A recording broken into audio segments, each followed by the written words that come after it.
And one thing, one thing I want to say is നമ്മള് ഞാനിങ്ങനെ വെറുതെ ഒരു സൈഡിൽ നിന്ന് ഇങ്ങനെ പ്രസന്റ് ചെയ്തുകൊണ്ടിരിക്കുന്നതും നിങ്ങൾ കേട്ടുകൊണ്ടിരിക്കുന്നതിലും ഒരു കാര്യമില്ല. So this has to be two way street. നമുക്കൊരു ഒരു ഇന്ററാക്റ്റീവ് ആയിട്ടുള്ള സെഷൻ ആണെങ്കിൽ നമുക്ക് കുറച്ചുകൂടെ കാര്യങ്ങൾ എക്സ്പ്ലെയിൻ ചെയ്യാൻ പറ്റും. അതിന് പ്രധാന കാരണം വെച്ചാല് പലപ്പോഴും നിങ്ങൾക്ക് എന്തറിയാം അല്ലെങ്കിൽ നിങ്ങൾക്ക് എന്താ അറിയില്ല എന്ന് എനിക്കറിയില്ല. അപ്പൊ ഞാനൊരു നിങ്ങളെ മുന്നിൽ കണ്ട് ഞാൻ ഒരു പ്രസന്റേഷൻ ഉണ്ടാക്കിയിരിക്കുന്നു. That won't be perfect or ideal. അപ്പൊ അതുകൊണ്ട് നമുക്ക്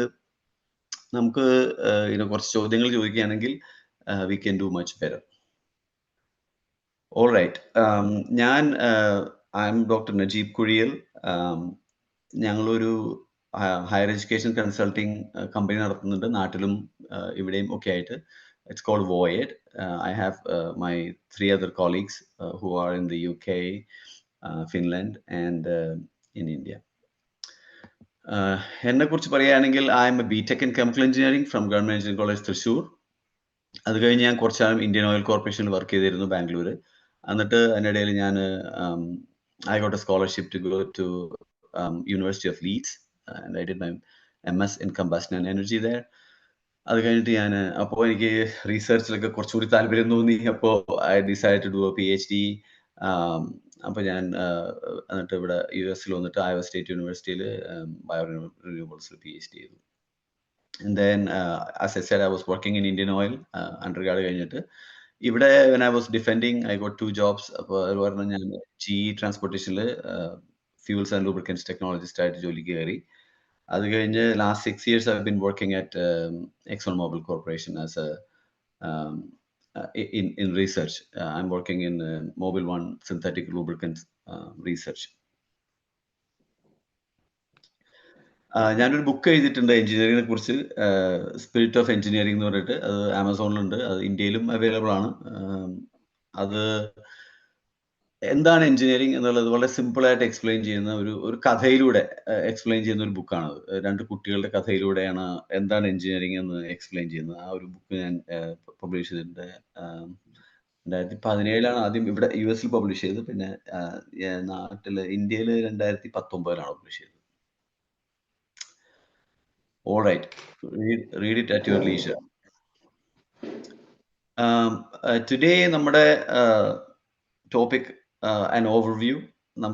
Of course, higher education. What is higher education and why higher education? The higher education pyramid, then the bedrock of higher education is a research university.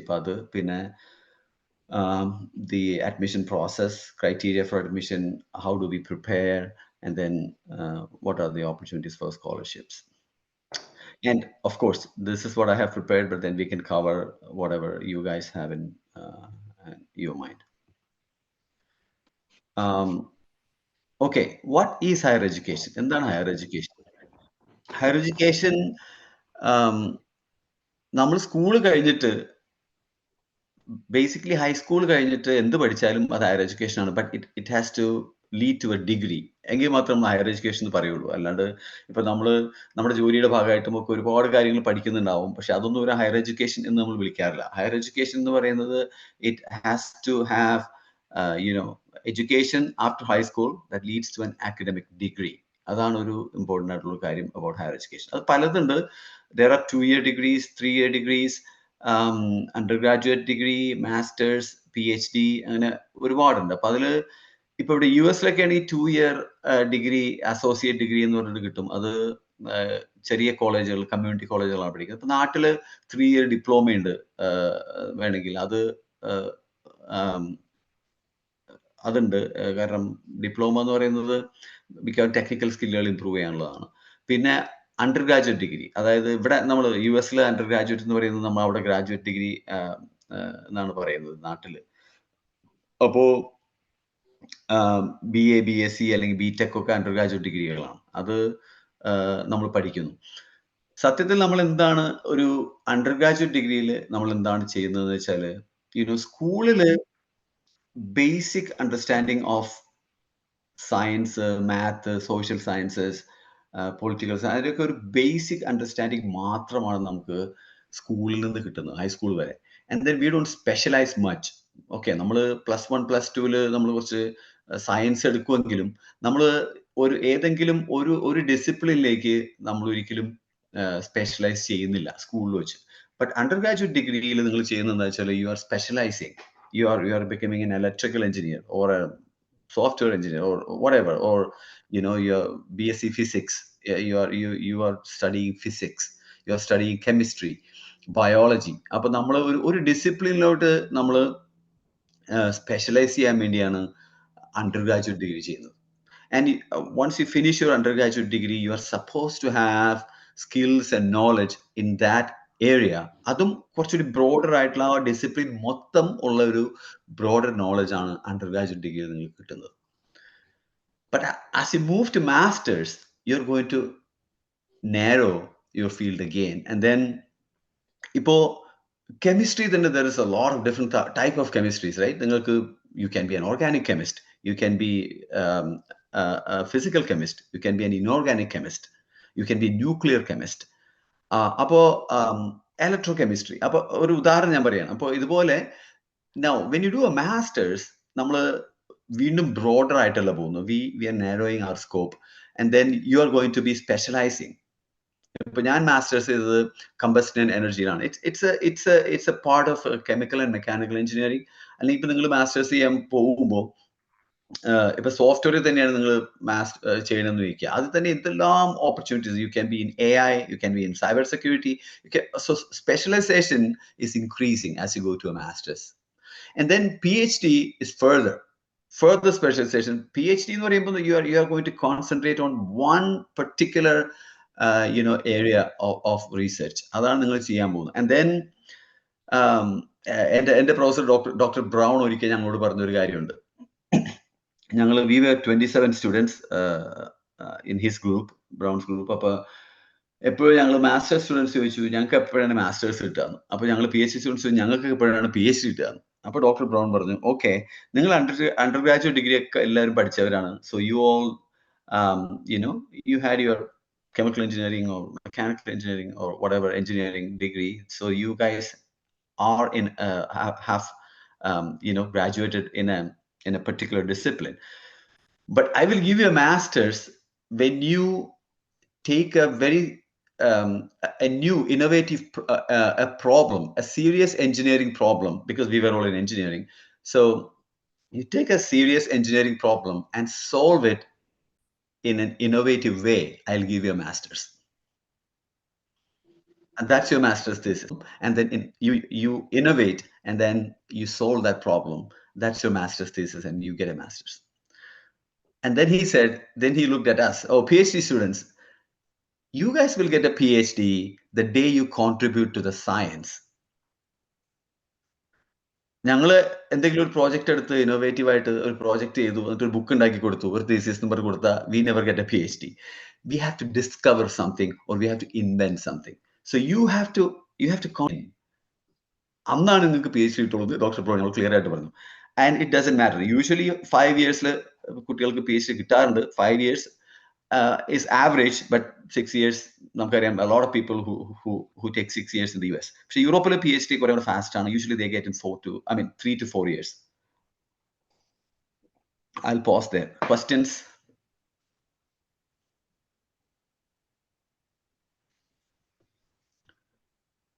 ഞാൻ നേരത്തെ പറഞ്ഞു, please ask questions. എനിക്ക് മാത്രമേ നിങ്ങൾക്ക് എന്താ അറിയില്ല എന്ന് മനസ്സിലാവുള്ളൂ. അപ്പൊ അതുകൊണ്ട് please ask questions. Okay. ഇവിടെ ചാറ്റ് ആരും ക്വസ്റ്റ്യൻ ഒന്നും ചാറ്റിൽ ചോദിച്ചിട്ടില്ല. we can move forward. Okay. സാറിന്റെ കരിയറിൽ ഒരു ഡൗട്ട് ചോദിക്കുകയാണ്. ജിയിൽ എപ്പോഴാണ് വർക്ക് ചെയ്ത്? MS പാർട്ട് ടൈം ആണോ അതോ? അല്ല, ഞാൻ PhD കഴിഞ്ഞിട്ടാണ് ജിയിൽ ജോലി കയറി.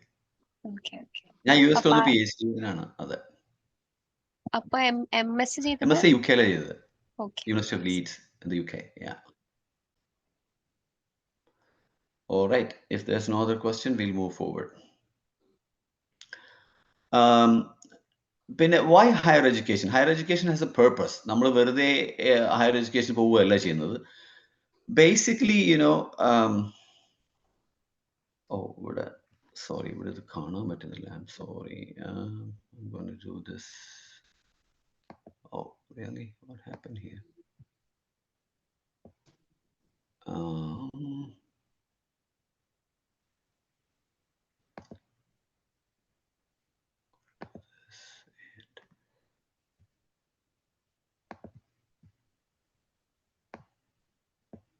Okay, sorry about that. Something was missing there. So,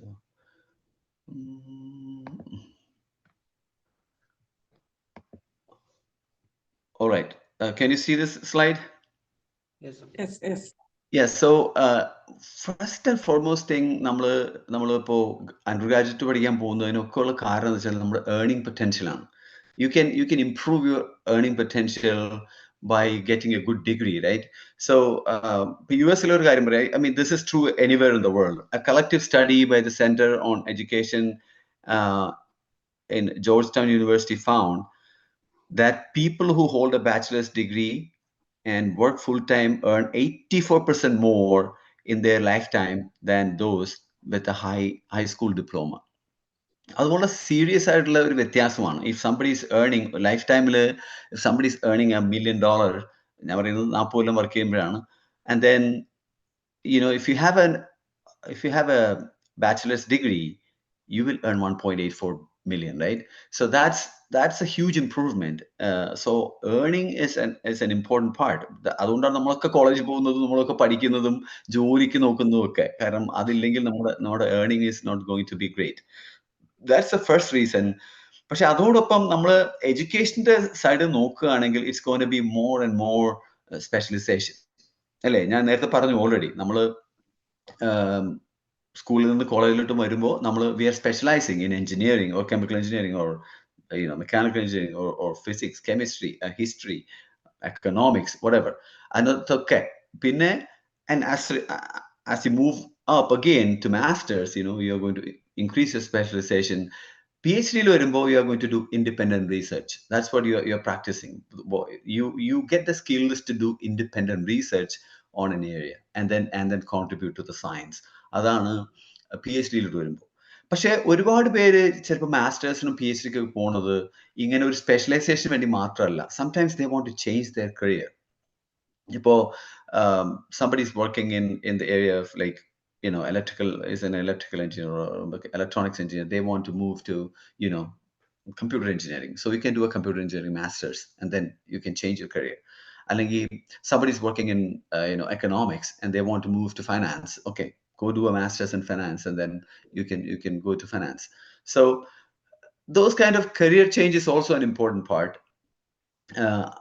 പിന്നെ ഒരു കാര്യം, ഇപ്പൊ നമ്മൾ ഇന്ത്യ പോലത്തെ രാജ്യങ്ങളെ നോക്കുകയാണെങ്കിൽ ഇമിഗ്രേഷന് വേണ്ടി മാത്രം മാസ്റ്റേഴ്സും PhD ക്ക് പോകുന്ന പിള്ളേരുണ്ട്. I'm not saying it's bad, it's good or bad. Immigration is happening since the beginning of human history. അപ്പൊ അതുകൊണ്ട് ഇമിഗ്രേഷൻ ഒരു കാര്യമാണ്. ഇപ്പൊ ഒരുപാട് കുട്ടികൾ കാനഡയിലോ അല്ലെങ്കിൽ UK ലോ അല്ലെങ്കിൽ US ലോ പലയിടത്തും അല്ലെങ്കിൽ ഓസ്ട്രേലിയയിലോ ഒക്കെ പോകുന്നത് because they can immigrate. അപ്പൊ അതും ഒരു കാര്യമാണ്. Any questions?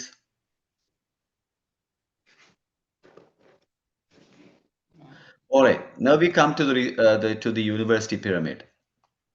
Higher education, നമ്മൾ എടുക്കുകയാണെങ്കിൽ there are hundreds of thousands of colleges and universities in the world.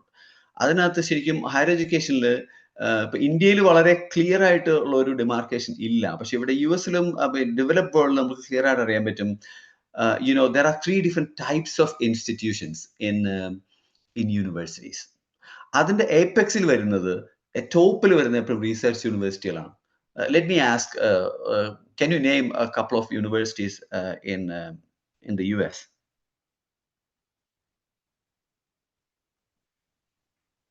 Please unmute and say a couple of names of universities. MIT ഉണ്ട്, university of ടെക്സസിൽ തന്നെ കുറെ അങ്ങനെ പേരുകൾ വെച്ച യൂണിവേഴ്സിറ്റി ഉണ്ട്. പിന്നെ MIT, UT Austin, Austin, Arlington അങ്ങനെ എന്തോ, Arlington, UT Arlington, Carney melon, Carnegie Mellon, yes. പിന്നെ ഒരു with the University of California, San Diego, Yeah, UCSD, yeah. There are so many universities, University and of Berkeley, Berkeley, Harvard, Princeton. Stanford, Yale, Brown, you name it, right? So there are so many universities. ഈ യൂണിവേഴ്സിറ്റിയിൽ ഏറ്റവും famous ആയിട്ടുള്ള യൂണിവേഴ്സിറ്റികളുടെ പ്രത്യേകത എന്താ അറിയോ? Say UT Austin, അല്ലെങ്കിൽ Harvard or MIT, Stanford, ഈ യൂണിവേഴ്സിറ്റികളുടെ പ്രത്യേകത they are all research universities. ഞാൻ എന്താണ് റിസർച്ച് യൂണിവേഴ്സിറ്റി ഞാൻ എക്സ്പ്ലെയിൻ ചെയ്യാം. So there are the apex. So universities that are concentrating mostly on research are called research universities. Our focus is on research. Dissemination of knowledge is the second function. Of course, they all teach students. They all have students. They teach students. They disseminate knowledge. The primary objective of a research university is to create knowledge. ഇന്ന് നമ്മൾ ലോകത്ത് നോക്കുകയാണെങ്കിൽ ഒരുമാതിരിപ്പെട്ട എല്ലാ നോളജും വന്നിരിക്കുന്നത് യൂണിവേഴ്സിറ്റികളിൽ നിന്നാണ്, research യൂണിവേഴ്സിറ്റികളിൽ നിന്നാണ്. So research universities create the knowledge. ഇപ്പൊ ഗൂഗിൾ എന്ന് പറയുന്ന കമ്പനി ഈസ് എ $3 trillion കമ്പനി. Where did it start? സ്റ്റാൻഫോർഡിൽ ലാരി പേജും സെർഗേ ഒക്കെ PhD ചെയ്യുമ്പോൾ they created PageRank algorithm. ആ ഒരു ആൽഗോരിതത്തിൽ നിന്നാണ് ഗൂഗിൾ എന്നൊരു സാധനം ഉണ്ടായത്. Now it's a $3 trillion company. I mean, just an example. Most of the stuff you see all come from the universities, right? Even Isaac Newton, maybe ഒരു 18 വയസ്സ് മുതൽ almost മരിക്കാറാവുന്നവരെ കേംബ്രിഡ്ജിലായിരുന്നു. So all his output pretty much comes from Cambridge, right? So അപ്പോൾ അതുപോലെ ഓരോ research universities create knowledge and then they disseminate knowledge. അപ്പോൾ അവരുടെ fundamentally അവരുടെ first and foremost objective is to research, to create knowledge. അതാണ് ഏറ്റവും important കാര്യം. രണ്ടാമത്തെ ലെയറിൽ വരുന്നത് universities with some research. There are so many universities with some research. ഇപ്പോൾ ഇത് വളരെ ക്ലിയർ ആയിട്ട് കാണാവുന്നത് കാലിഫോർണിയയിലാണ്. കാലിഫോർണിയയിൽ what they did was they came up with the California master plan. അതിനകത്ത് there is UC, University of California system. UC system is all research universities, and flagship is Berkeley. And then they have UCLA, UCSD, UC Irvine, UC Davis. All those UCs are research universities. Then രണ്ടാമത്തെ ലെയറിൽ they came up with California State Universities. There are so many California State Universities. I think there are 24 or something like that. So they have some research, they have masters, they might have some PhD students, but they are not research intensive. The third layer is all teaching and community colleges. They just teach, they don't do any research. ഇങ്ങനെയാണ് developed വേൾഡിലെ മിക്കവാറും യൂണിവേഴ്സിറ്റികളൊക്കെ ഇങ്ങനെയാണ്. they fall into one of those, and the most famous universities, the best universities on the planet are all research universities. അത് ഇന്ത്യയിൽ നോക്കുകയാണെങ്കിൽ Indian research universities വളരെ കുറവാണ്. IITs started as research universities. IITs are research universities. They don't rank high in the world, but they are all research universities. അവിടെ IIT, IISc ഒക്കെ research universityകളാണ്. പിന്നെ ഇപ്പോൾ IISER, Indian Institute of Science, Research and Education, IISER, അതൊക്കെ റിസർച്ച് യൂണിവേഴ്സിറ്റികളാണ്. So in India also പിന്നെ കുറച്ച് റിസർച്ചുള്ള കുറച്ച് യൂണിവേഴ്സിറ്റികളുണ്ട്. ഇപ്പോൾ കൊച്ചിൻ യൂണിവേഴ്സിറ്റി അല്ലെങ്കിൽ കേരള യൂണിവേഴ്സിറ്റി, മഹാത്മാഗാന്ധി യൂണിവേഴ്സിറ്റി ഒക്കെ കുറച്ച് റിസർച്ച് ഇങ്ങനെ ഒരു മൂലയിൽ ചെയ്യുന്നുണ്ട്. they are not research universities. they are like universities with some research. പിന്നെ നമ്മുടെ നാട്ടിലുള്ള ഏറ്റവും കൂടുതൽ ഒരു you can count, they are all teaching colleges and universities. They don't do any research. അപ്പോൾ ഇതാണ് യൂണിവേഴ്സിറ്റികളുടെ ഒരു pyramid. I will talk about research universities and then I'll take questions, okay? To the right, Karna, beautiful picture is, can anyone guess what campus that is?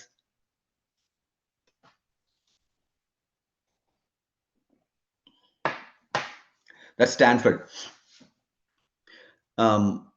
എനിക്ക് തോന്നുന്നു ലോകത്തെ ഏറ്റവും വലിയ university campus Stanford ആണെന്ന് തോന്നുന്നു. 8,000 acres, 8,300 acre എന്തുകൊണ്ട് സ്റ്റാൻഫോർഡ്. It's beautiful.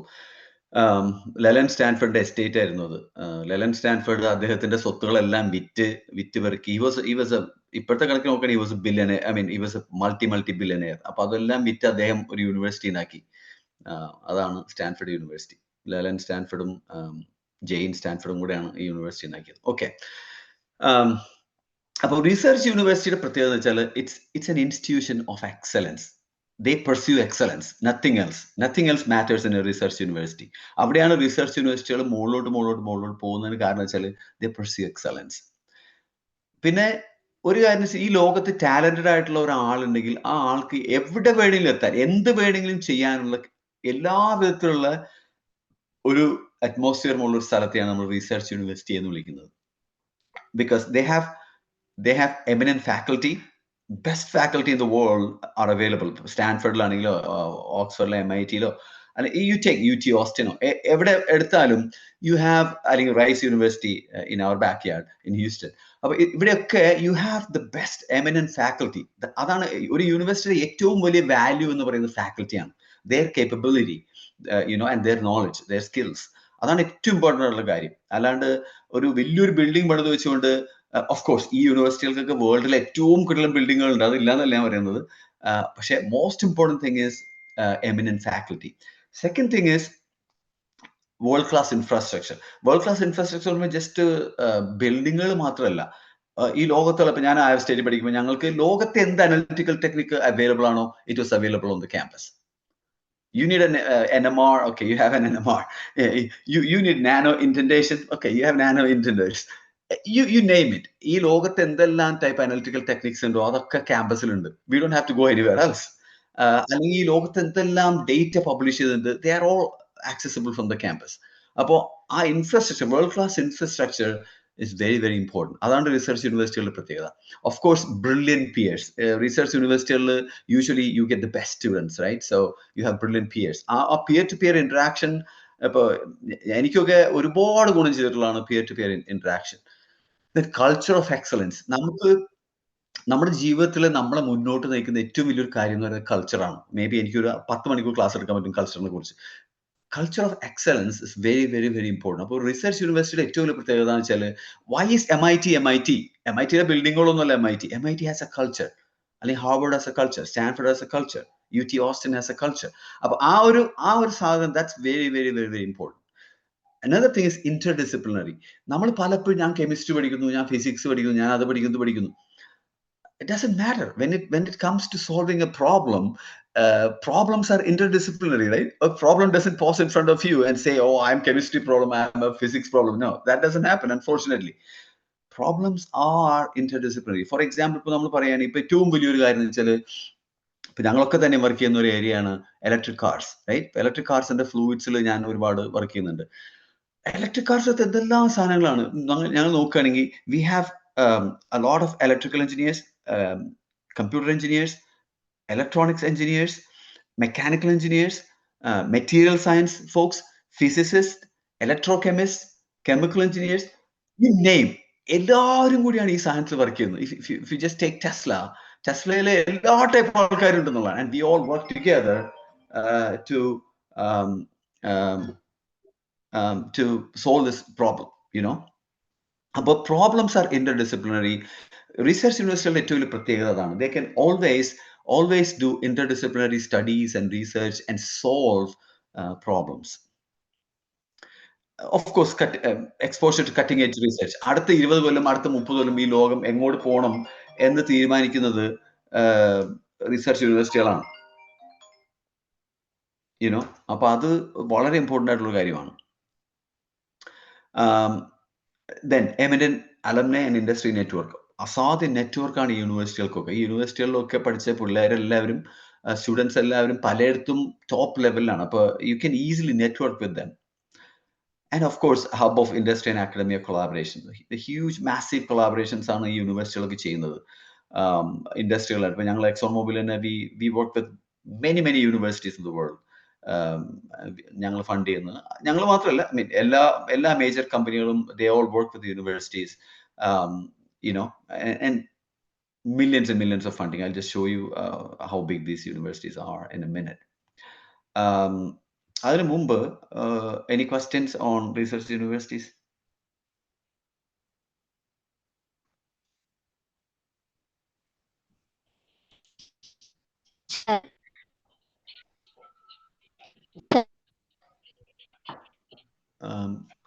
കേട്ടില്ല. ഹായ് സർ, പറയൂ. പാർവതി. പറയൂ. ചോദിക്കാനുള്ളത് ഹയർ എഡ്യൂക്കേഷൻ ഉള്ളത്.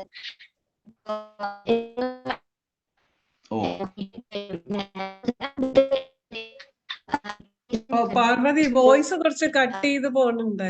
Can you put that in the chat? Chatൽ ടൈപ്പ് ചെയ്യാമോ? Your voice is breaking.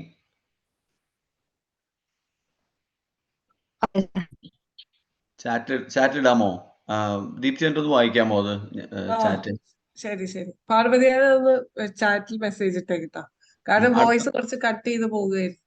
അടുത്ത ബാക്കിയുള്ളവർക്ക് ചോദ്യങ്ങളുണ്ടോ റിസർച്ച് യൂണിവേഴ്സിറ്റിയെ കുറിച്ച്? ഒരു കാര്യം ഞാൻ സ്റ്റുഡൻസിനോടായിട്ട് പറയാൻ ആഗ്രഹിക്കുകയാണ്.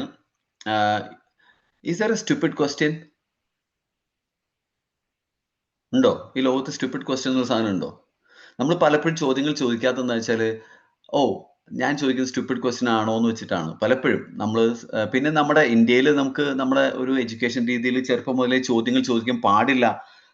ചോദ്യങ്ങൾ ചോദിക്കുന്നത് അൺഫോർച്ചുനേറ്റ്ലി നമ്മൾ ടീച്ചറെ ചോദ്യം ചെയ്യുന്നതിന് തുല്യമാണെന്നുള്ളതാണ്. ഗുരുനാഥനെ ചോദ്യം ചെയ്യുകയോ, സത്യത്തിൽ നമ്മൾ ഗുരുനാഥനെ ചോദ്യം ചെയ്യുകയല്ല, ഇത് നമുക്ക് മനസ്സിലാവാൻ വേണ്ടി നമ്മൾ ചോദ്യങ്ങൾ ചോദിക്കുകയാണ് ചെയ്യുന്നത്. ഗുരുനാഥന് ആ ചോദ്യങ്ങളുമായിട്ട് യാതൊരു ബന്ധവും ഇല്ല. അപ്പൊ അതുകൊണ്ട് പിന്നെ നമ്മൾ പലപ്പോഴും അങ്ങനെ ഒരു കൾച്ചറിൽ വന്നിട്ട് നമുക്ക് ചോദ്യങ്ങൾ ചോദിക്കാൻ ഭയങ്കര മടിയാണ്. പിന്നെ നമ്മൾ വിചാരിക്കും ഞാൻ ചോദിക്കുന്നത് പൊട്ടത്തരമാണോ എന്ന്. സത്യത്തിൽ is there A stupid question? Yes, there is A stupid question. The only stupid question on the planet is a question that was never asked. ഒരിക്കലും ചോദിക്കപ്പെടാത്ത ചോദ്യങ്ങൾ മാത്രമാണ് മണ്ടത്തരങ്ങൾ. കാരണം ഏത് ചോദ്യം ചോദിച്ചാൽ നിങ്ങൾ അതിന് ഒരുപാട് കാര്യങ്ങൾ പഠിക്കും. നിങ്ങൾ എത്ര നിസ്സാരമായ ചോദ്യം നിങ്ങൾ ചോദിച്ചാൽ പോലും, one thing I can tell you, you are applying your mind to it. നിങ്ങൾക്കൊരു മൈൻഡ് അപ്ലൈ ചെയ്യാണ്ട് നിങ്ങൾക്ക് ചോദ്യം ചോദിക്കാൻ പറ്റില്ല. അത് എത്ര നിസ്സാരമായ ക്വസ്റ്റ്യൻ ആണെങ്കിലും എത്ര കോംപ്ലിക്കേറ്റഡ് ആയിട്ടുള്ള ക്വസ്റ്റ്യൻ ആണെങ്കിലും, once you start applying your mind to what we are talking about, you learn so much. അപ്പോൾ അതാണ് ഏറ്റവും ഇമ്പോർട്ടൻ്റ് ആയിട്ടുള്ള കാര്യം. ഞാൻ ഇപ്പൊ എൻ്റെ ഇതിൽ മാത്രമല്ല, wherever നിങ്ങൾ എന്തെങ്കിലും ഒരു കാര്യം നിങ്ങൾ കേട്ടുകൊണ്ടിരിക്കുകയാണ്, പഠിക്കുകയാണെങ്കിൽ, if you have an opportunity to ask a question, always ask a question. Okay, that makes a lot of difference in your appreciation, in your understanding, your cognizance. Okay. ഇപ്പൊ ഒരു ക്വസ്റ്റ്യൻ വന്നിട്ടുണ്ട്, Parvathi question place ചെയ്തിട്ടുണ്ട്. ചോദിക്കണത് എന്നാന്ന് വെച്ചാൽ, ഇപ്പൊ BTech കഴിഞ്ഞ സ്റ്റുഡൻസിന് പ്ലേസ്മെന്റ് ഓഫേഴ്സ് വരുന്നുണ്ട്. അങ്ങനെ ഒരു സൊസൈറ്റിയിൽ ഹയർ എഡ്യൂക്കേഷൻ ഇമ്പോർട്ടൻസ്. ഓക്കെ, അതായത് ഇപ്പൊ ഇവര് പ്ലേസ്മെന്റ് ഓഫർ എല്ലാം ഇവർക്ക് കിട്ടുന്നുണ്ട് സ്റ്റുഡൻസിന്. അപ്പൊ ഹയർ എഡ്യൂക്കേഷൻ എന്തിനാന്നുള്ളതാണ് ചോദിക്കുന്നത്. അതാണ് അതിന്റെ ഇമ്പോർട്ടൻസ് എന്നാന്ന് ചോദിക്കുന്നത്. നല്ലൊരു ചോദ്യമാണ്. നിങ്ങൾക്ക് അണ്ടർ ഗ്രാഡ് കഴിഞ്ഞ ഒരു ജോലി കിട്ടുന്നു, അതാണ് നിങ്ങളുടെ ലൈഫിലെ ഗോൾ എങ്കിൽ, go for it. Just take the job. അത് തന്നെയാണ് നിങ്ങൾ ചെയ്യേണ്ടത്. ആൻഡ് ജോബിൽ നിങ്ങൾക്ക് ഒരു ജോലിയിൽ നിങ്ങൾക്ക് ഏറ്റവും ടോപ്പിൽ എത്താൻ പോലും നിങ്ങൾക്ക് മാസ്റ്റേഴ്സോ PhD ഒന്നും ആവശ്യമില്ല. നിങ്ങൾക്ക് നല്ലൊരു ജോലി കിട്ടുന്നു, ആ ജോലിയിൽ നിങ്ങൾക്ക് you can even become A CEO even without doing any other degree. That's possible. എന്ന് കരുതി മിക്കവാറും CEOസിനൊക്കെ MBA ഉണ്ടാവുമായിരിക്കും. അവർ വർക്ക് ചെയ്യുമ്പോൾ തന്നെ MBA എടുക്കുമായിരിക്കും. പക്ഷേ നിങ്ങൾക്ക് അതിന് ആവശ്യമില്ല. പക്ഷേ മാസ്റ്റേഴ്സും PhD ഒക്കെ പോകുന്നത് ഞാൻ പറഞ്ഞ പോലെയാണ്. നിങ്ങൾക്ക് ഒരു സാധനത്തിൽ സ്പെഷ്യലൈസ് ചെയ്യണമെന്ന് തോന്നുകയാണ്. You are really passionate about some. ഞാൻ എൻ്റെ മാത്രമല്ല, എനിക്കറിയാവുന്ന എല്ലാവരും PhD ഒക്കെ പോകണമെങ്കിൽ ആ സബ്ജക്റ്റിനോട് ഒരു പാഷൻ ഉള്ളവർക്ക് മാത്രമേ PhD ഒക്കെ പോയിട്ട് കാര്യമുള്ളൂ. ഈവൻ മാസ്റ്റേഴ്സിന് പോകുമ്പോൾ പോലും you want to specialise in something and you are serious about it. അപ്പോൾ മാത്രമേ നിങ്ങൾ മാസ്റ്റേഴ്സ് ശരിക്കും എൻജോയ് ചെയ്യും and you do very well, and then that will help in your job and career, everything. അത് ആ പാഷൻ വെച്ചിട്ടാണ് നിങ്ങൾ എപ്പോഴും അണ്ടർ ഗ്രാഡ് കഴിഞ്ഞ് മുകളിലോട്ടുള്ള പഠിത്തം നിങ്ങൾ നിങ്ങളുടെ പാഷന് വേണ്ടിയാണ് ചെയ്യുന്നത്. അതാണ് ഒരു കാര്യം. മോസ്റ്റ് ഇമ്പോർട്ടൻറ്റ് തിങ് ഈസ് നിങ്ങൾക്ക് പാഷനേറ്റ് ആയിട്ടുള്ള സബ്ജക്റ്റിൽ എന്തെങ്കിലും ചെയ്യണമെന്നുണ്ടെങ്കിൽ മാത്രം മാസ്റ്റേഴ്സും PhD പോവുക. പിന്നെ നിങ്ങൾക്ക് ഇമിഗ്രേറ്റ് ചെയ്യണമെങ്കിൽ നിങ്ങൾ പോവുക. അതിനകത്ത് ഒരു തെറ്റുമില്ല കേട്ടോ, അബ്സല്യൂട്ട്ലി തെറ്റില്ല. അപ്പം നിങ്ങൾക്ക് US വരണം, അല്ലെങ്കിൽ നിങ്ങൾക്ക് കാനഡയിൽ പോകണം, അല്ലെങ്കിൽ ഓസ്ട്രേലിയ പോകണം, ഫിൻലൻഡിൽ പോകണം, സ്വീഡനിൽ പോകണം, ദാറ്റ്സ് ഗുഡ്. അതിനകത്തൊരു സംശയമില്ല. പിന്നെ വേറൊരു കാര്യം എന്ന് വെച്ചാൽ നിങ്ങൾക്ക് ജസ്റ്റ് ഒരു ഹാവിങ് ആൻ ഇന്റർനാഷണൽ എക്സ്പോഷർ, നല്ലൊരു യൂണിവേഴ്സിറ്റി പോയി പഠിച്ചിട്ടുണ്ടെങ്കിൽ the kind of exposure you get will be incredible. നിങ്ങൾ നാട്ടിൽ ഒരു കോളേജിൽ പഠിക്കുന്നതും ഇപ്പോൾ ഏതെങ്കിലും ഒരു ഡെവലപ്പ് വേൾഡിലെ ഒരു നല്ലൊരു യൂണിവേഴ്സിറ്റി പഠിക്കുന്നതും ഭയങ്കര വ്യത്യാസമുണ്ട്.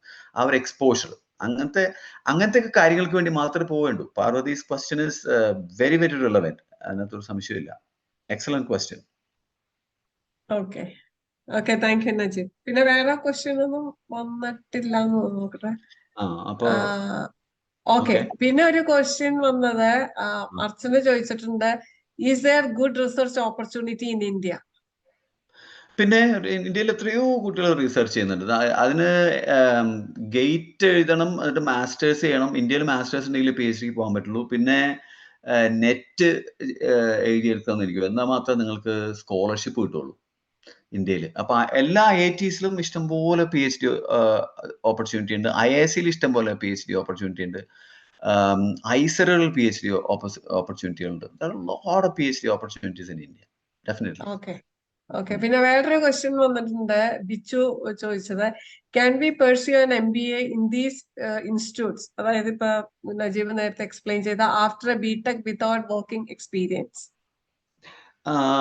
വർക്ക് എക്സ്പീരിയൻസ് ഇല്ലാണ്ട് ചില സ്ഥലത്ത് കിട്ടും. പക്ഷെ most of the top MBAs ഒരു 2 കൊല്ലം മിനിമം വർക്ക് എക്സ്പീരിയൻസ് ചോദിക്കാറുണ്ട്. മിക്കവാറും എല്ലാ ടോപ്പ് യൂണിവേഴ്സിറ്റികളിലെയും MBA. ഇപ്പോൾ എനിക്ക് അറിവും ഉള്ളത് നോക്കുകയാണെങ്കിൽ ഇപ്പൊ ഹാർവാർഡിലും കൊളംബിയയിലും, അല്ലെങ്കിൽ ഇപ്പൊ ഞങ്ങളുടെ ഒരു ഫ്രണ്ട് NYU പോയിരുന്നു, and my friend went to Oxford. അവർക്കൊക്കെ വർക്ക് എക്സ്പീരിയൻസ് ഉണ്ടായിരുന്നു. ഞാൻ നോക്കുമ്പോൾ എനിക്കറിയാവുന്ന നല്ല ടോപ്പ് സ്കൂളിൽ പോയിക്കുന്നവർക്ക് എല്ലാവർക്കും ഒരു 2 കൊല്ലം 3 കൊല്ലം. പക്ഷേ എന്നൊരു ഒരുപാട് കൊല്ലം ഉള്ളതുകൊണ്ട് അഡ്വാൻറ്റേജ് ഇല്ല താനും. ഒരു 4 കൊല്ലത്തിൽ താഴെ ആയിരിക്കും വേണം. ഒരു 2-3 കൊല്ലം പെർഫെക്റ്റ് ആണ് നല്ല ടോപ്പ് സ്കൂളുകൾ MBAക്ക് പോകാൻ. ബട്ട് വൺ തിങ് ഈസ് MBAക്ക് ഒരു സ്കോളർഷിപ്പും കിട്ടില്ല. ആൻഡ് MBA ഫീസ് കേട്ടാൽ നമ്മൾ തലകറങ്ങി വീഴും. Usually there very very expensive, extremely expensive. അപ്പൊ അതൊന്നും മനസ്സിലാക്കി വെക്കണം. Okay, പിന്നെ one more question ഉണ്ട്, can we use our IIT or NIT tag in these universities? What about the importance of CGPA for FE? I'm coming to those. ഞാൻ അഡ്മിഷന്റെ ക്രൈറ്റീരിയയെ കുറിച്ച് പറയുമ്പോൾ I can talk about that. IITs have a great value. NITക്കും കുറച്ചൊക്കെ value ഉണ്ട് ഇവിടെ. IITs are famous all over the world. So if you have a degree from IIT, that really helps. Okay, one more question ഉണ്ട്, അർജുൻ ചോദിച്ചതാണ്, how does higher studies help in immigration? Higher studies help ചെയ്യുന്ന, immigration help ചെയ്യുന്നത് വെച്ചാൽ higher studies കഴിഞ്ഞാൽ മിക്കവാറും രാജ്യങ്ങളിലൊക്കെ ജോലി കിട്ടും. ഇപ്പോ US ഹയർ സ്റ്റഡീസ് കഴിഞ്ഞാൽ 3 കൊല്ലം you can stay back if you are in STEM. മിക്കവാറും എല്ലാ രാജ്യങ്ങളിലും സ്റ്റേ ബാക്ക് ഉണ്ട്. അപ്പൊ സ്റ്റേ ബാക്കിൽ നിങ്ങൾക്ക് നിൽക്കാൻ പറ്റും.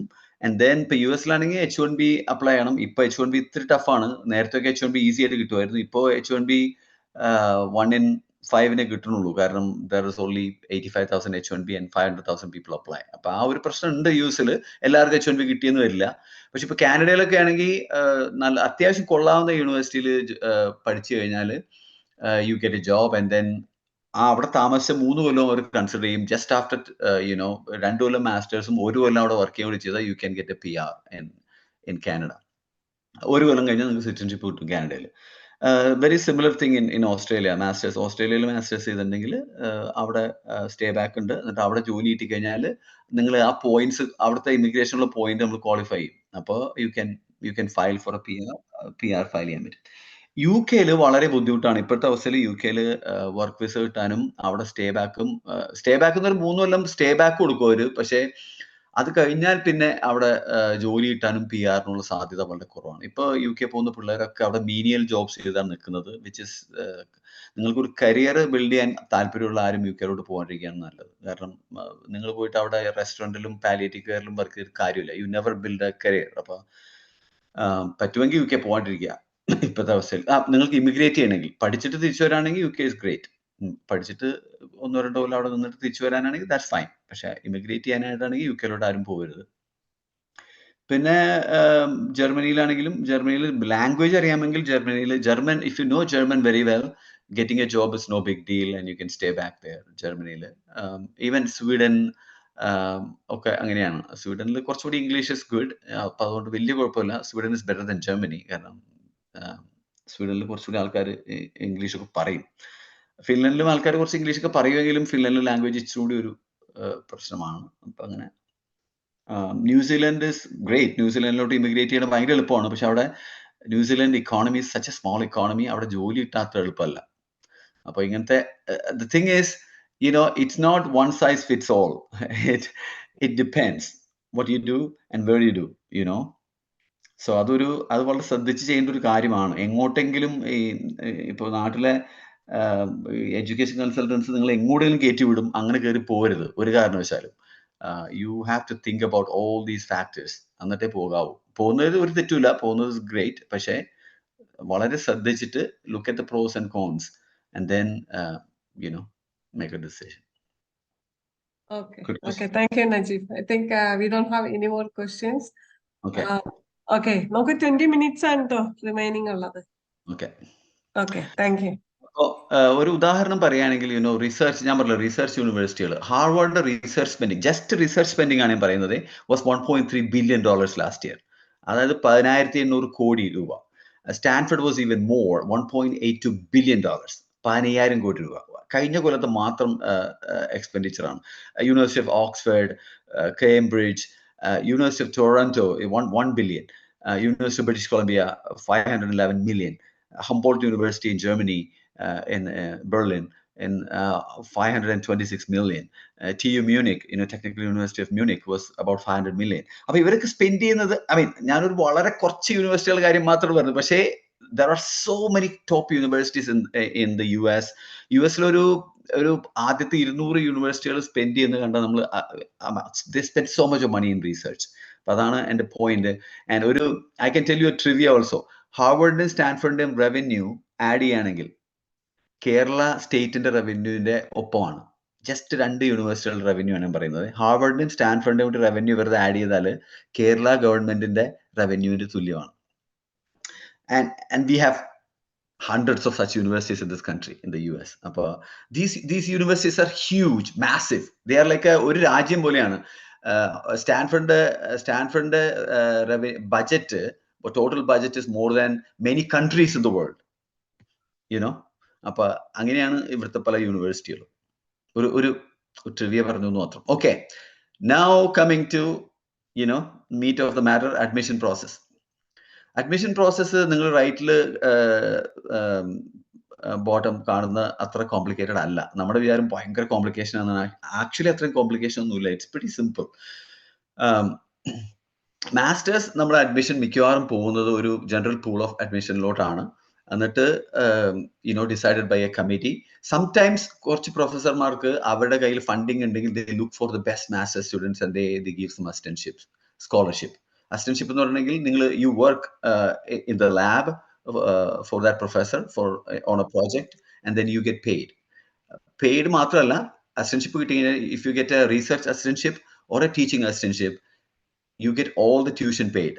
ഞാൻ PhD ചെയ്യുമ്പോൾ I was an RA, I was a research assistant, so I was working in Dr. Brown's projects, and then Brown would pay all the tuition and fees for me, and he would pay me a stipend also.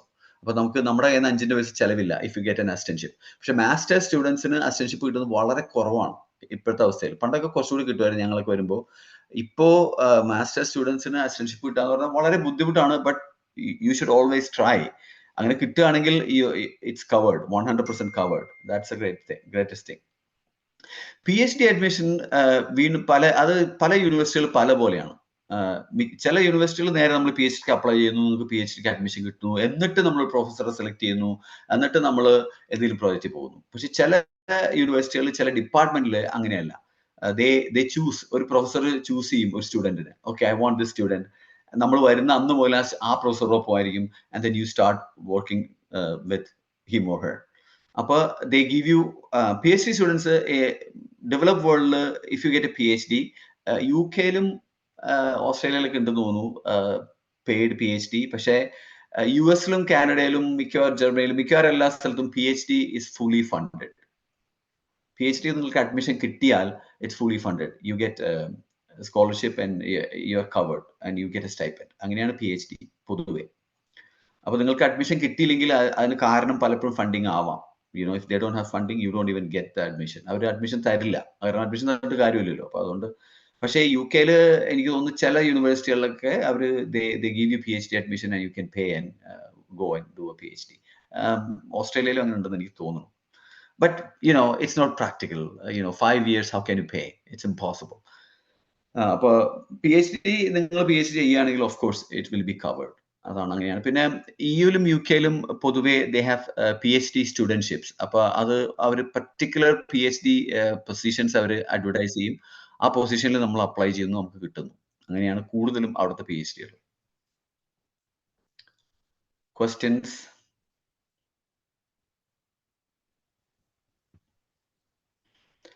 ഇനി എന്തൊക്കെയാണ് criteria? നിങ്ങൾ apply ചെയ്യുമ്പോൾ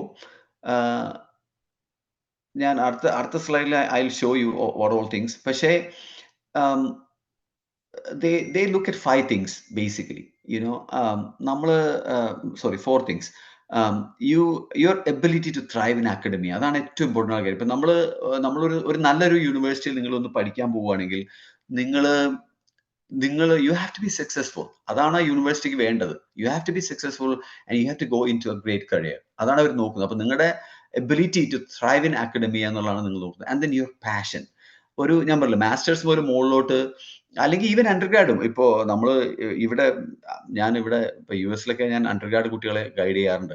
അണ്ടർഗ്രാഡിന് നല്ല admission കിട്ടണമെങ്കിൽ you have to show a lot of passion. അതായത് top യൂണിവേഴ്സിറ്റികളിലൊക്കെ admission കിട്ടണമെങ്കിൽ you have to show that passion for that particular area. ആ ഒരു ഡിസിപ്ലിനിൽ അല്ലെങ്കിൽ ആ ഒരു ഏരിയയിൽ നമ്മുടെ പാഷനാണ് most important thing. that passion. എനിക്ക് വേണമെങ്കിൽ എൻ്റെ SOP-യിൽ സ്റ്റേറ്റ്മെന്റ് ഓഫ് പർപ്പസിൽ എഴുതാം, ഞാൻ ഭയങ്കര പാഷനേറ്റ് അബൌട്ട് ദിസ് ആണ്, അങ്ങനെയാണ് ചെയ്യുന്നതെന്നൊക്കെ. അത് കാര്യമില്ല.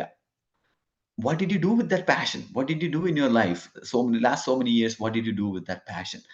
അതിന്റെ ഇത് നമ്മൾ കാണിക്കേണ്ടി വരും. And then your ability to take initiative and leadership. അതാണ് ഏറ്റവും ഇമ്പോർട്ടൻ്റ് ആയ കാര്യം. Are you a self starter? Can you take initiatives? Can you lead things? അപ്പൊ അതാണ് വളരെ ഇമ്പോർട്ടൻ്റ് ആയ കാര്യം. അപ്പൊ നമ്മൾ നേരത്തെ മുതൽ അങ്ങനെയൊക്കെ പ്രിപ്പയർ ചെയ്യും. ഇപ്പൊ നിങ്ങൾ അണ്ടർ ഗ്രാജുവേറ്റ് പഠിക്കുമ്പോൾ മുതൽ നിങ്ങൾ അങ്ങനെ പ്രിപ്പയർ ചെയ്താൽ you can get into a great university. And ഇതൊക്കെ വെറുതെ നമ്മൾ പറഞ്ഞാൽ പോരാ, proof of the pudding is in its eating, right? അപ്പൊ നമുക്ക് we have to have backup evidence to show all these. അപ്പൊ വാട്ട് ആർ ദ എവിഡൻസ്? ഇതാണ് നിങ്ങൾക്ക് ചോദിച്ച ചോദ്യം. GPA is an evidence that you can study and you can score, you can do well in academia. അതുകൊണ്ട് GPA is very very very important. പക്ഷേ GPA മാത്രമല്ല important. ഒരേ GPA ഉള്ള ഒരുപാട് പേര് വരും ഒരു യൂണിവേഴ്സിറ്റി. ഞാൻ PhD ചെയ്യുമ്പോൾ പലപ്പോഴും അഡ്മിഷൻ കമ്മിറ്റിയിലും പിന്നെ പ്രൊഫസർമാർ കൊടുത്തിട്ട് ഒരടുക്ക് കുറെ ആപ്ലിക്കേഷൻസ് പ്രിന്റ് ഔട്ട് നമുക്ക് കൂടെ തരും. അടുത്തൊക്കെ നോക്കിയിട്ട് ഇതിനകത്ത് നിന്ന് കുറെ പേരെ സെലക്ട് ചെയ്യാൻ പറയും. അപ്പോൾ ഒരേ GPA ഉള്ള ഇഷ്ടംപോലെ ആൾക്കാരുണ്ടാവും. അപ്പോൾ അപ്പൊ അതിന്റെ മുകളിലോട്ട് നമ്മൾ ടെസ്റ്റ് സ്കോർസ് നോക്കും. GRE, TOEFL അല്ലെങ്കിൽ IELTS. അതൊന്നും അത്ര ഇമ്പോർട്ടൻ്റ് അല്ല. TOEFLും IELTS ഒരു കട്ട് ഓഫ് കഴിഞ്ഞാൽ പിന്നെ നോബഡി കെയർസ്. പക്ഷേ GRE scores are very important. ഇപ്പൊ US-ലും കാനഡയില് പല യൂണിവേഴ്സിറ്റിയും പറയും GRE സ്കോർ വേണ്ടാന്ന്. GRE score is not a requirement. പക്ഷേ if you have a good GRE score, that's always a great impression. അപ്പൊ അതാണ് ഒരു വലിയ കാര്യം. അതിന് മുകളിൽ there are so many things. Your recommendation letters, your professors are writing about your ability to do something, right? They are your praise singers. അപ്പൊ അതുകൊണ്ട് വളരെ ഇമ്പോർട്ടൻ്റ് ആയിട്ടുള്ള കാര്യമാണ് നിങ്ങളുടെ റെക്കമെൻഡേഷൻ ലെറ്റേഴ്സ്. അതിനകത്ത് എന്തെല്ലാമാണ് നിങ്ങളുടെ unique qualities.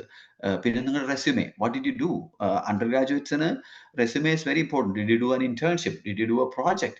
Did you do an independent study, independent research, or you publish something? അപ്പൊ അതൊക്കെ ഇമ്പോർട്ടൻ്റ് ആയിട്ടുള്ള കാര്യമാണ്. Internship, project, publications, conference presentations. Did you go to a conference? Did you present somewhere? ഇതൊക്കെ വളരെ important. ഇതൊക്കെ ഉണ്ടെങ്കിൽ നിങ്ങൾക്ക് you stand out. ഒരു 10 ആപ്ലിക്കേഷൻ വരുമ്പോൾ അതിനകത്ത് ക്യാൻ യു സ്റ്റാൻഡ് ഔട്ട് എന്നുള്ളതാണ് മോസ്റ്റ് ഇമ്പോർട്ടൻറ്റ് തിങ്. ഇതൊക്കെ നമുക്ക് വർക്ക് ചെയ്യാവുന്ന കാര്യം. ഇപ്പം ഞങ്ങൾ അതാണ് ചെയ്യുന്നത്. V mentor students.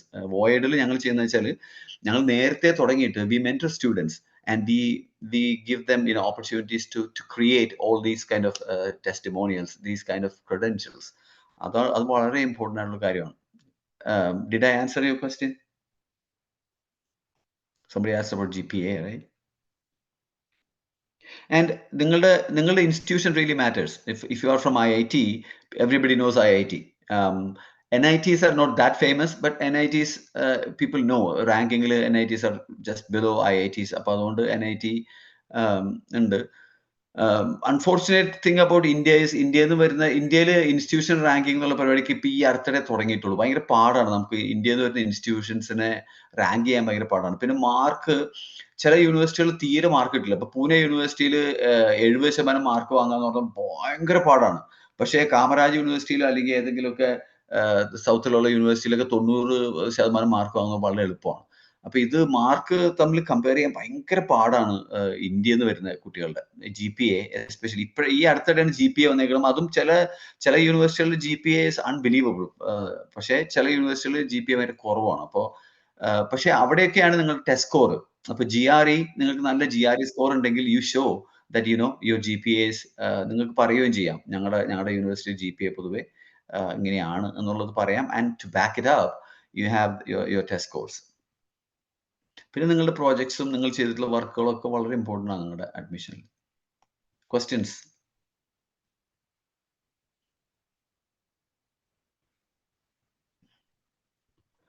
പിന്നെ ആപ്ലിക്കേഷൻ ഡെഡ് ലൈൻ വളരെ ഇമ്പോർട്ടൻ്റ്. നാട്ടിലെ പോലെയല്ല. നാട്ടിൽ നമ്മൾ പാസ്സായി കഴിഞ്ഞിട്ടാണ് പിന്നെ അപ്ലൈ ചെയ്യുന്നത്. ഇവിടെ അങ്ങനെയല്ല. ഇവിടെ നേരത്തെ അപ്ലൈ ചെയ്യണം. ഇവിടെ US ഡിസംബറിലാണ് ഏർലി അഡ്മിഷൻ ഒക്കെ വരുന്നത്.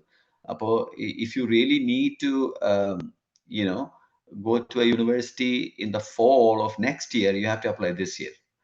അങ്ങനെയാണ് ഇവിടെ. അപ്പോൾ നിങ്ങൾ പ്രൊഫഷണൽ മാർക്ക് ലിസ്റ്റുകൾക്ക് കൊടുത്താൽ മതി. You don't have to give the final join ചെയ്യുമ്പോൾ കൊടുത്താൽ മതി. കാനഡയിലും UK കുറച്ചുകൂടി സമയമുണ്ട്. they usually give you from March to April, May വരെയൊക്കെ നിങ്ങൾക്ക് അപ്ലൈ ചെയ്യാൻ പറ്റും.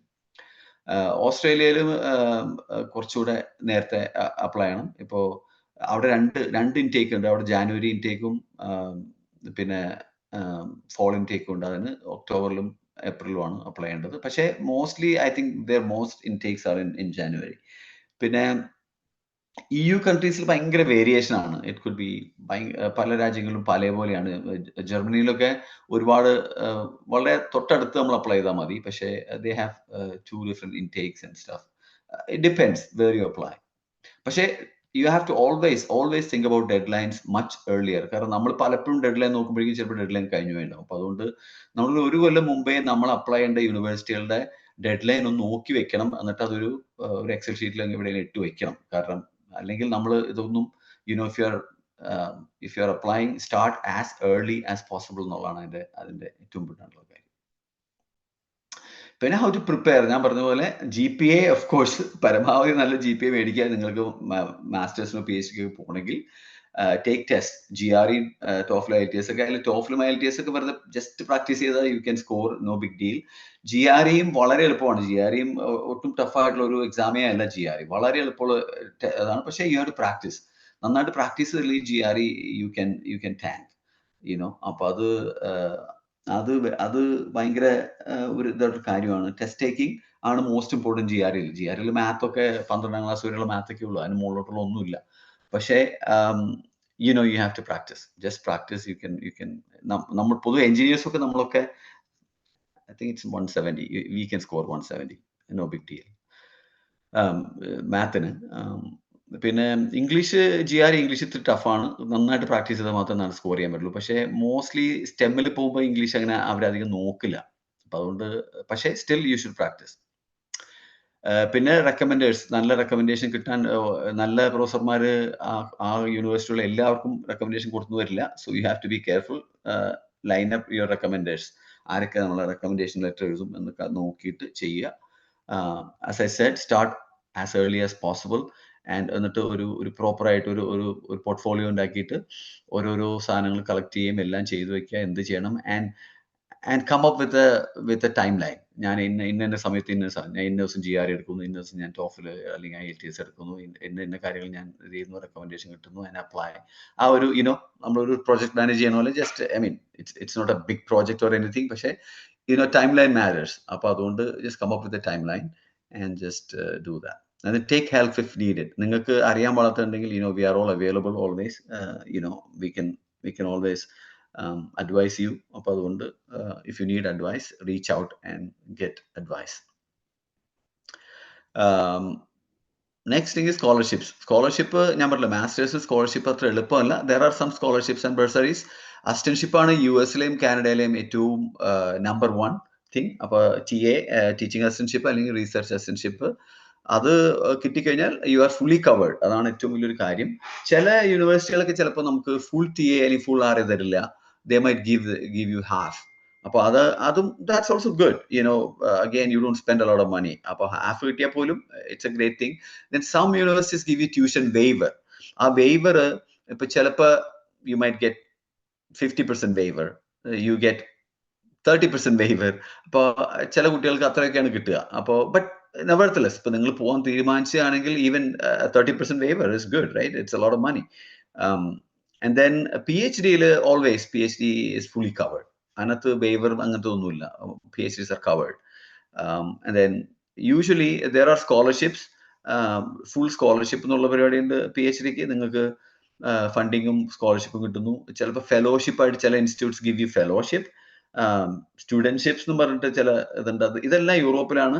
US-ൽ മിക്കവാറും it's going to be TA and RA. 1 second. An important call for me. ഞാൻ ഇപ്പോൾ ക്ലാസ് എടുത്തോണ്ടിരിക്കുക. എന്തേ?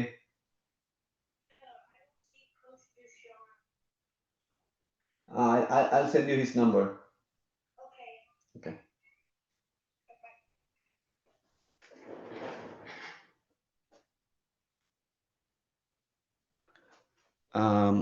Yeah, so അത്രയാണ് എനിക്ക് പറയാനുള്ളത്. So questions?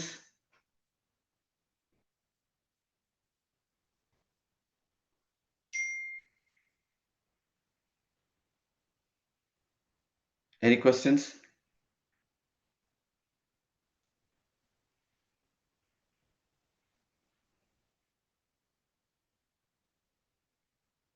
ഇവിടെ ചാറ്റിലെ ക്വസ്റ്റ്യൻസ് വന്നിട്ടില്ല. So if any of the students have any questions, you can unmute and ask. Unmute ചെയ്തിട്ട് ചോദിച്ചോളൂ, അല്ലെങ്കിൽ ഇവിടെ ചാറ്റില് പോസ്റ്റ് ചെയ്തേക്ക്.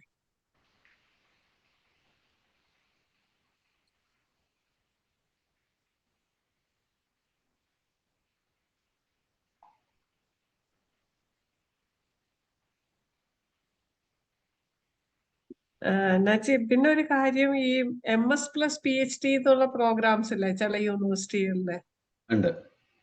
അത് അതിനെ പറ്റി ഒന്ന് പറയാമോ? ഇവിടെ MS plus PhD എന്നുള്ള പരിപാടി നാട്ടില് ഇന്ത്യയിൽ ഒരുപാടുണ്ട്. IIT-കൾക്കുണ്ട്, IISc-ക്ക് ഉണ്ട്, ICER-നുണ്ട്. അവരൊക്കെ ഇന്റഗ്രേറ്റഡ് PhD എന്ന് പറയും. അപ്പൊ നിങ്ങൾ അണ്ടർ ഗ്രാഡ് കഴിഞ്ഞിട്ട് നിങ്ങൾക്ക് MS-ഉം PhD-യും കൂടെ 5 കൊല്ലം അല്ലെങ്കിൽ 6 കൊല്ലം അങ്ങനത്തെ പ്രോഗ്രാംസ് ഒരുപാടുണ്ട് അവിടെ. ഇവിടെ US-ൽ നിങ്ങൾക്ക് ശരിക്കും പറഞ്ഞാൽ if you have done A 4-year undergrad, you don't have to do a master's to do a PhD. US-ലും കാനഡയിലൊന്നും മാസ്റ്റേഴ്സ് വേണ്ട PhD ചെയ്യാൻ. പക്ഷേ UK-ലും യൂറോപ്പിലെ ചില കൺട്രീസിലും നിങ്ങൾക്ക് മാസ്റ്റേഴ്സ് വേണം. And they don't do an integrated masters and PhD. അത് ഡെവലപ്പ് വേൾഡ് മിക്കവാറും ഒരു കൺട്രിയിലും ഇന്റഗ്രേറ്റഡ് എന്നുള്ള പരിപാടി ഇല്ല. പക്ഷേ ഇന്ത്യയിൽ ഒരുപാടുണ്ട്. ഇന്ത്യയിൽ ഇന്റഗ്രേറ്റഡ് PhD ഒരുപാടുണ്ട്. എസ്പെഷ്യലി IIT, IISc, ICER, പല യൂണിവേഴ്സിറ്റികളിലും ഉണ്ട്. പിന്നെ ചില ഇൻസ്റ്റിറ്റ്യൂട്ടുകൾ, ഇപ്പോൾ TIFR, Tata institute of fundamental research, അങ്ങനത്തെ തെറി, അങ്ങനത്തെ കുറേ ഇൻസ്റ്റിറ്റ്യൂട്ട്സ് ഉണ്ടല്ലോ. ഇന്ത്യയിൽ ഒരുപാട് ചെറിയ ചെറിയ ചെറിയ ഇൻസ്റ്റിറ്റ്യൂട്ട്സ് ഉണ്ട്.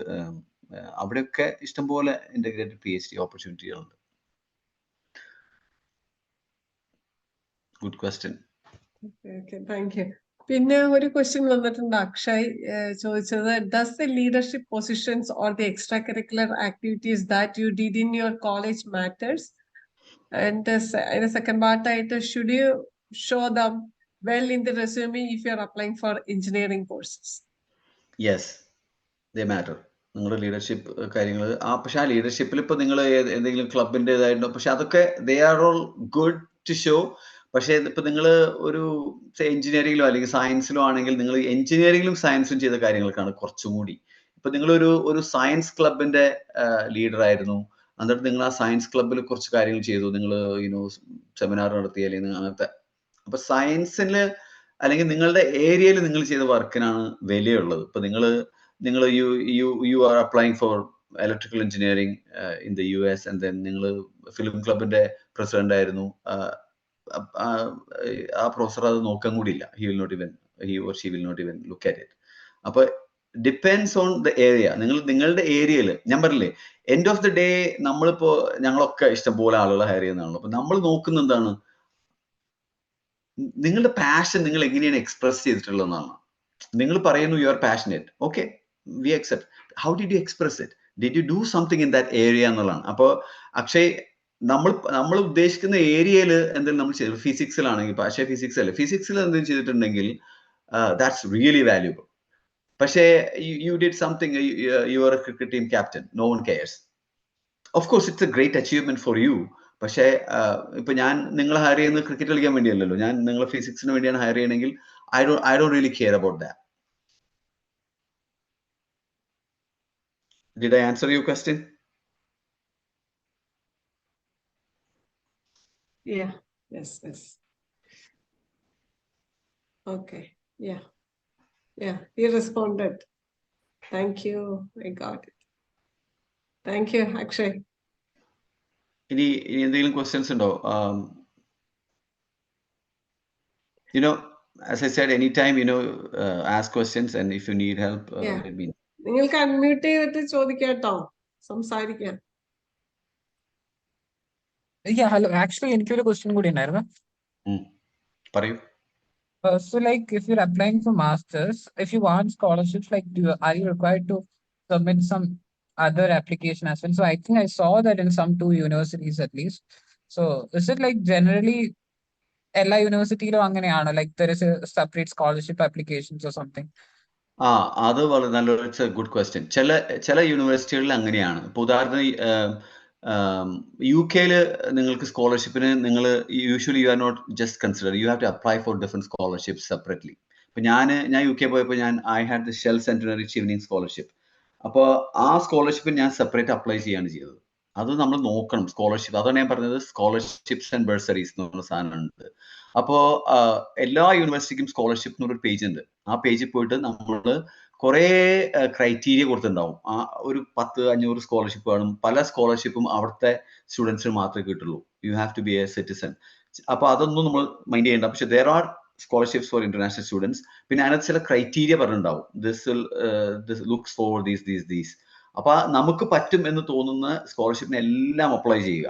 ഇഫ് യു ആർ സീരിയസ്, നമ്മൾ ഒരിക്കലും കിട്ടില്ല എന്ന് പറയാം. ഓണസ്റ്റ്ലി ഞാൻ പറയാം, എനിക്ക് ഒരിക്കലും ഷെൽ സെന്റർ സ്കോളർഷിപ്പ് കിട്ടുമെന്ന് പറയാൻ അപ്ലൈ ചെയ്തതല്ല. ഞാൻ വെറുതെ എന്തായാലും നല്ല സ്കോളർഷിപ്പാണ്, കിട്ടിക്കഴിഞ്ഞാൽ ആണ് എന്ന് അപ്ലൈ ചെയ്തേക്കാമെന്ന് പറഞ്ഞ് അപ്ലൈ ചെയ്തതാണ്. അപ്പോൾ എന്നിട്ടാണ് ഞാൻ UK പോയത് പഠിക്കാനായിട്ട്. I come from a very humble background. എൻ്റെ വീട്ടിൽ ഇഷ്ടംപോലെ കാശൊന്നുമില്ല. അപ്പൊ എനിക്ക് ഒരിക്കലും പുറത്ത് പോയി പഠിക്കാനുള്ള കാശൊന്നും ഉണ്ടായിരുന്നില്ല. ആ സ്കോളർഷിപ്പ് ഇട്ടുകൊണ്ടാണ് ഞാൻ ഇംഗ്ലണ്ടിൽ പോയി പഠിച്ചതും US വന്ന് പഠിച്ചതും. ഞാൻ I didn't even spend $1 from my pocket.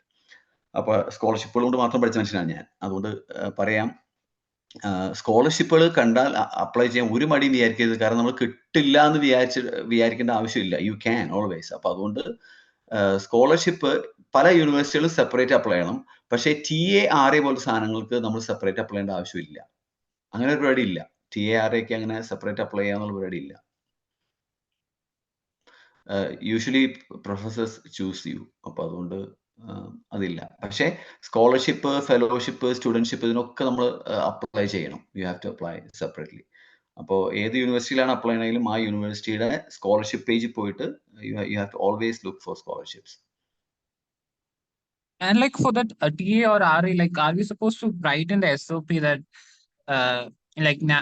I'm interested in research, so I would be open for like assistantships or something?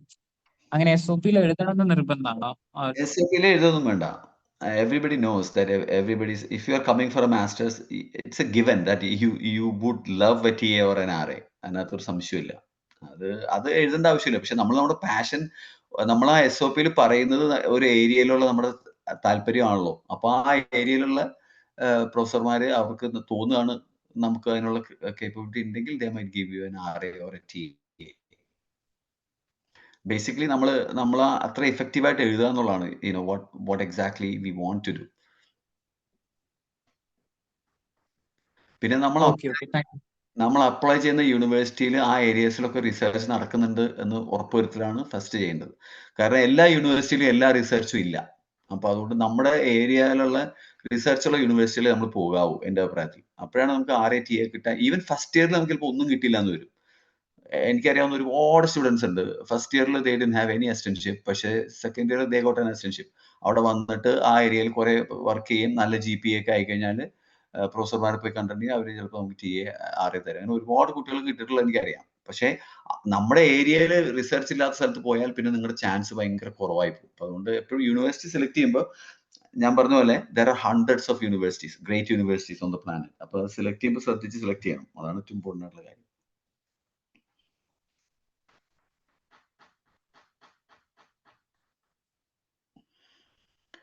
Good question. Thank you. Thank you, Najib. So any other questions? എന്തെങ്കിലും questions ഉണ്ടോ?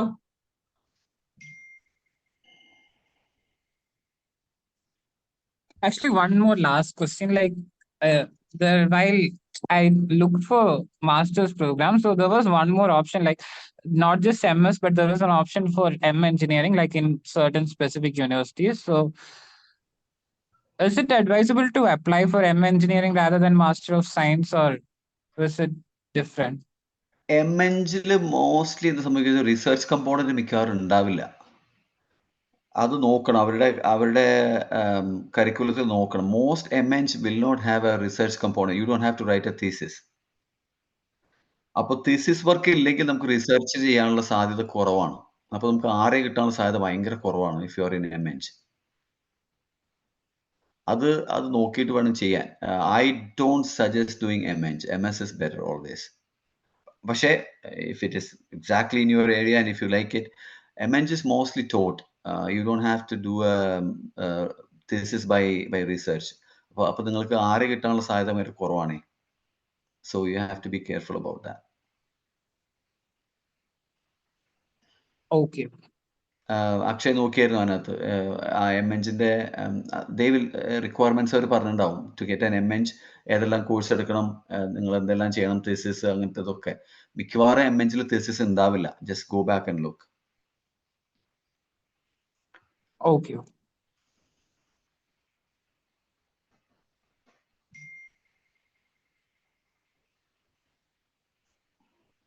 Any other questions? Sir ഞാൻ BTech കഴിഞ്ഞപ്പം 1 വർഷമായി. അപ്പം ഞാൻ work ചെയ്യുന്നത് VLSIയിലാണ്, VLSI ഡൊമൈനിലാണ് work ചെയ്യുന്നത്. ഞാൻ ചെയ്ത ബിടെക് പ്രോജക്റ്റ് സിഗ്നൽ പ്രോസസ്സിംഗിലായിരുന്നു.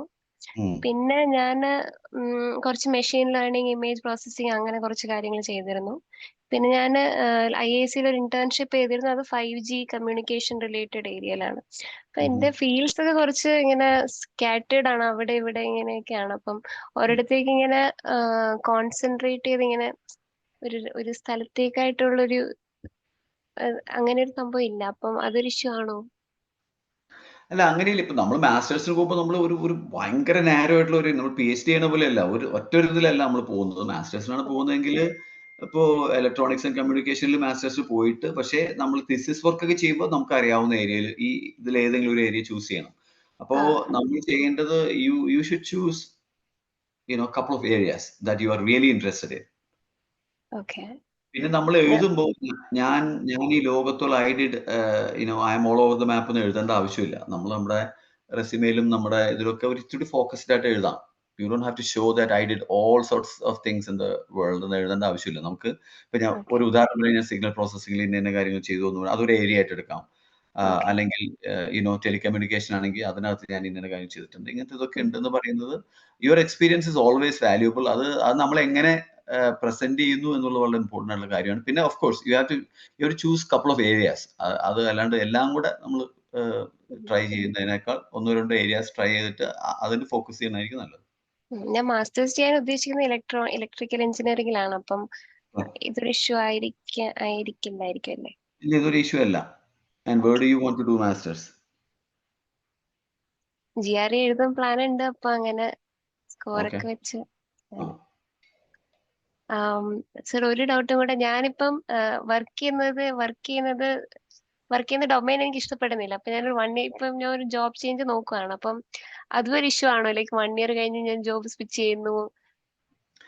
അതൊന്നും ഒരു ഇഷ്യൂ ഒന്നുമല്ല. ജോബ് സ്വിച്ച് ഇവിടെ ഇപ്പോഴത്തെ കാലത്ത് ജോലി മാറുക എന്നുള്ളത് ഒരു റെഗുലർ തിങ് അല്ലേ. Nobody CARES.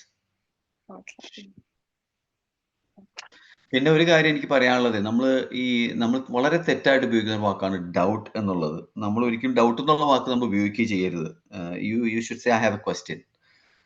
ഡൗട്ട് ഇപ്പോൾ ശരിക്കുള്ള ഇംഗ്ലീഷിൽ, ഇംഗ്ലണ്ടിലും അമേരിക്കയിലും ഒക്കെ ഡൗട്ട് എന്ന് പറഞ്ഞാൽ നിങ്ങൾ എന്തെങ്കിലും suspect, you are doubting somebody's credentials, you are doubting somebody's capability.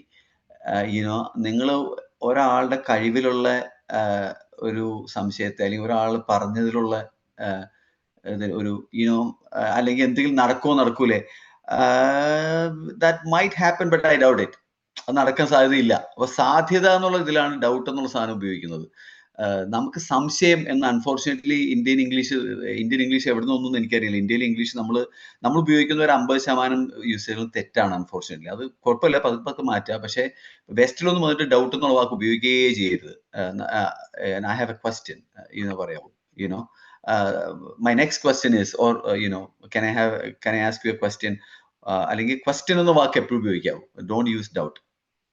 Okay നിങ്ങൾ എല്ലാവരും ഭയങ്കര മോശമാണ് ആ ഡൗട്ട് എന്നുള്ള വാക്ക് ഉപയോഗിക്കുന്നത്. നല്ലൊരു ടിപ്പാണ് നജീബ്. Thank you. അല്ല, ഇതുപോലെ ഒരു 10-30 എനിക്ക് പറഞ്ഞു തരാൻ പറ്റും മണി, പക്ഷേ another day.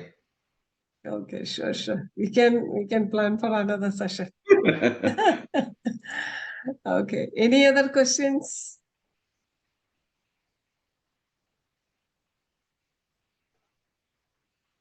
I think we are good. Already 10 minutes കൂടുതൽ എടുത്തു നമ്മള്. But it's good. I mean, I like the interaction. So, end of the day, അതല്ലേ ഏറ്റവും ഇമ്പോർട്ടൻറ്റ്. ഞാനിങ്ങനെ പ്രസന്റ് ചെയ്യുന്നു, നിങ്ങളും ഉണ്ടായിരുന്നിട്ട് ഒരു കാര്യമില്ല. So end of the day what matters is നമ്മുടെ interaction, questions. Very good. Okay then. Thank you so much, Najib. It was a great session. Lot of information. നമ്മുടെ കൊച്ചുങ്ങൾക്കും ഒത്തിരി കാര്യങ്ങൾ മനസ്സിലായിട്ടുണ്ട്. So they can actually plan for all their higher education, masters and PhD, whichever they are interested to. പിന്നെ നമ്മൾക്ക് ഇനി സ്റ്റുഡൻസിന് എന്തെങ്കിലും ഇനി ക്വസ്റ്റ്യൻസ് ഉണ്ടെങ്കിൽ, if you want to clarify, always you can check with your മെന്ററുമായിട്ട് സംസാരിക്കാം. അല്ലെങ്കിൽ you can post in our mentees community, അതിൽ കൊടുക്കാം. അല്ലെങ്കിൽ you can always reach out to me and we will clarify all those things. Okay. So thank you so much, Najib, and all the students. Thank you so much, Sudhir. And Sudhir, thanks everyone. Thanks, Najib. Yeah, thank you so much for the opportunity and very nice meeting you all, students. Yeah, you have any further questions, reach out. Yeah, go ahead. Bye. All right, thanks everyone. Okay. Bye. Then thank you. Bye-bye.